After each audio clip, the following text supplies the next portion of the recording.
Ինչու ենք բարկանում, երբ երեխան պարզապես լաց է լինում։ Թվում է, ընդհանրապես արցունքներ են,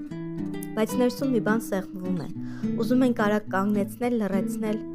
իսկ ով է մեզ սովորեցրել դիմանալ մանկական արցունքներին։ Մենք չգիտենք ինչ անել, ուստի փորձում ենք շեղել, հանգստացնել, ինչ-որ բան անել, կամ սկսում ենք բարկանալ, կամ ընդհանրապես լռում ու դուրս ենք գալիս սենյակից։ Մեր նման պահվածքի պատճառը մեկն է՝ անզորությունը։ Մենք չգիտենք ինչպես լինել ցավի կողքին, նույնիսկ եթե դա ընդհանրապես վախի, վիրավորանքի կամ հոգնածության արդյունք է։ Մեզնից շատերին երբևէ չեն գրկել, հաճախ ասել են՝ մի լացիր, դու արդեն մեծ ես, սա ինչ պահվածք է։ Եվ հիմա, երբ լաց է լինում մեր երեխան, բարձրանում է մեր չմարսված ցավը։ Իսկ ինչ է պետք երեխային այդ պահին։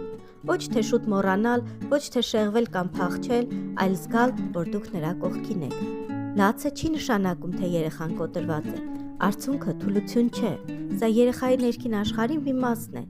եւ նա չի սպասում, որ դուք նրան փրկեք, նա սպասում է մեկին, ով կասի՝ ես տեսնում եմ քեզ, ես կողքիդ եմ, դու կարող ես զգալ։